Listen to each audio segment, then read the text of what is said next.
ESIC अस्पताल के main gate के बाहर मजदूर संगठन द्वारा हेल्प डेस्क लगा है और यहाँ पर तमाम मजदूर अपनी परेशानियां बताने आते हैं। इसी क्रम में एक और साथी आए हैं। क्या नाम है आपका? मेरा नाम दामोदर है जी। तो क्या परेशानी महसूस कर रहे हैं आप ईएसआईसी हॉस्पिटल से? परेशानी मेरे ब्लड इन्फेक्शन है, वो प्रॉब्लम है। ना तो सही टाइम पे कोई चेकअप होते हैं, हो भी जाते हैं तो उनकी रिपोर्टें नहीं मिलती है। रिपोर्टर में एक महीना बुला देते हैं, रिपोर्ट गायब हो जाती है, मिलती ही नहीं है दादी। कई बार नहीं मिली है, तो डॉक्टर क्या देखेंगे जब रिपोर्टें नहीं मिलेंगी? तो चेकअप हो जाते हैं, रिपोर्ट मिलती नहीं है।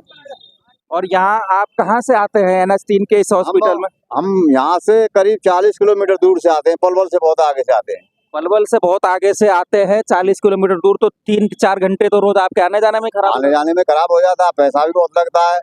और 5 महीने तो मुझे सर खाट में पड़े हो गए। हाँ, 15 अगस्त से ही बीमार हूँ, 15 अगस्त से सही।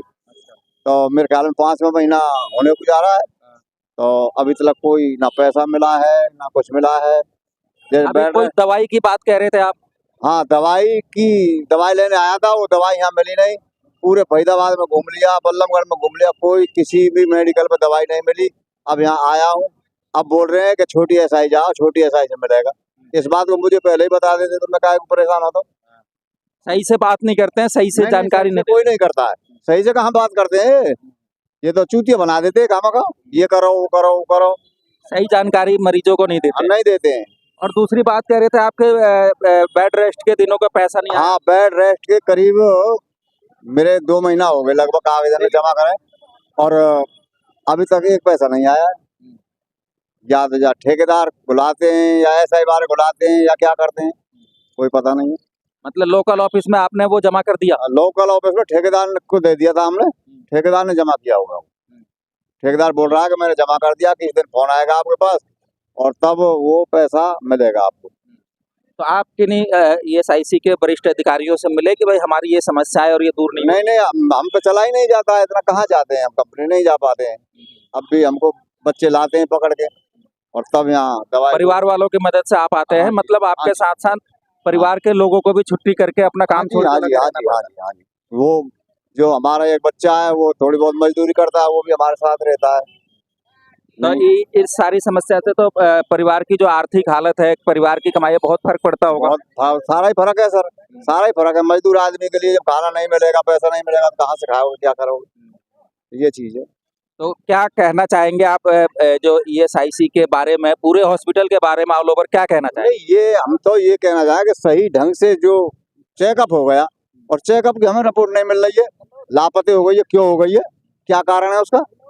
ये कई बार कई महीने तक 2 महीने हो गए रिपोर्ट नहीं मिली है।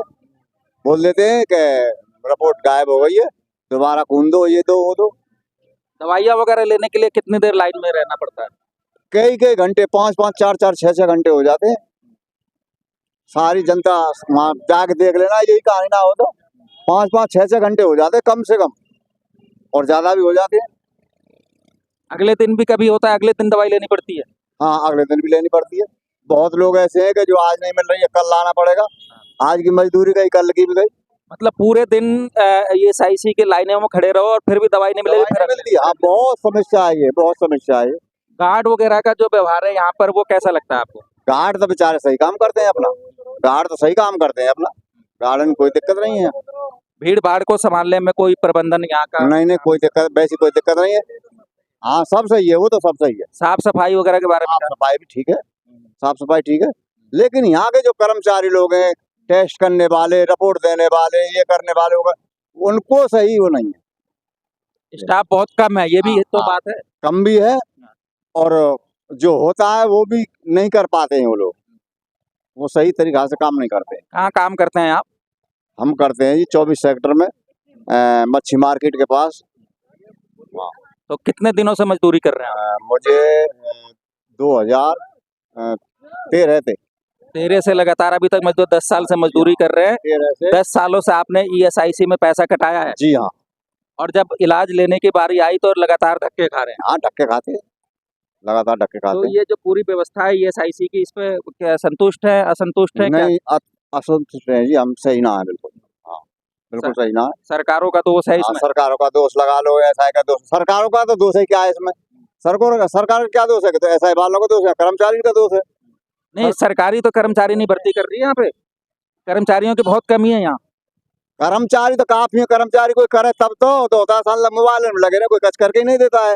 किसी से कहेंगे भैया हमारी रिपोर्ट देखिए, अरे देखेंगे बाद में आना 9:30 बजे आना, आप फोन पे लग रहा है।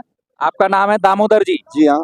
तो ये दामोदर जी हैं और ईएसआईसी के मेन गेट के बाहर मजदूर संगठन द्वारा लगाए गए हेल्प डेस्क में आके तमाम बात कह रहे हैं कि इतनी बड़ी ईएसआईसी 10 सालों से, 15 सालों से, 20-20 सालों से लोग अपना अंशदान देते हैं, उनकी मेहनत की पसीने की कमाई से इतना बड़ा हॉस्पिटल निर्मित हुआ और लगातार मजदूर इसमें दवाइयों के लिए और तमाम बातों के लिए धक्के खाते हैं। हेल्प डेस्क पर बैठे हैं साथ ही सत्यवीर जी, क्रांतिकारी मजदूर मोर्चा के महासचिव, क्या कहेंगे इन सारी बातों पर?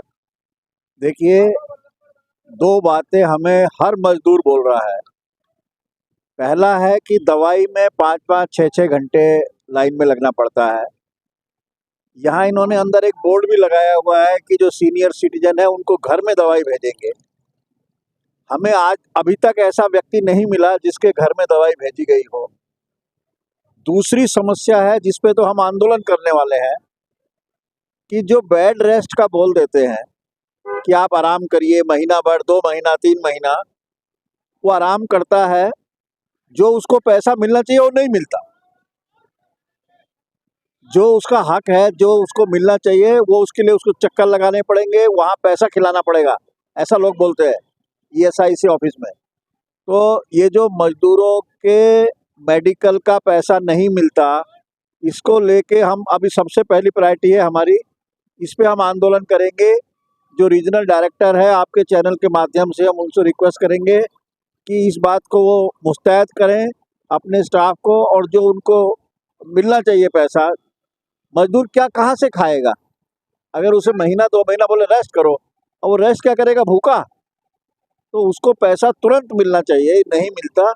ये ज़्यादातर लोगों की कंप्लेंट है, इसको हम गंभीरता से नोट कर रहे हैं और हम चाहते हैं कि प्रशासन खुद ही कार्रवाई करे, नहीं तो हमें आंदोलन करना पड़ेगा। ईएसआईसी के दफ्तर के सामने हम धरना देके बैठेंगे। तो ये है सत्यवीर जी, क्रांतिकारी मजदूर मोर्चा के अध्यक्ष। मेरे पीछे ईएसआईसी का अस्पताल और मेडिकल कॉलेज का प्रांगण है।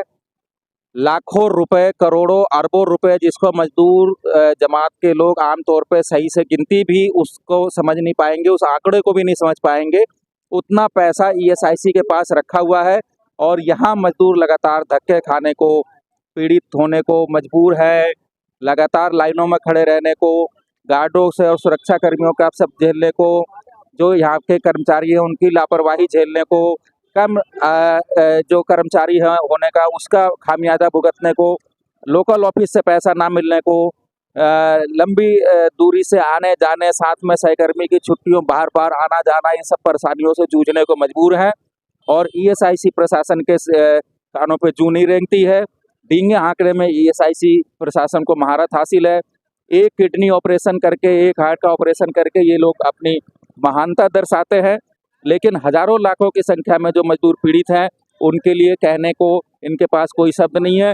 जब हम इनसे बात करना चाहते हैं तो कोई बयान देने से भी मना कर देते हैं। बहुत बहुत धन्यवाद। आप देख रहे हैं मजदूर समाचार। मैं हूं नरेश। फिर मिलेंगे किसी नए बात विचार समाचार के साथ।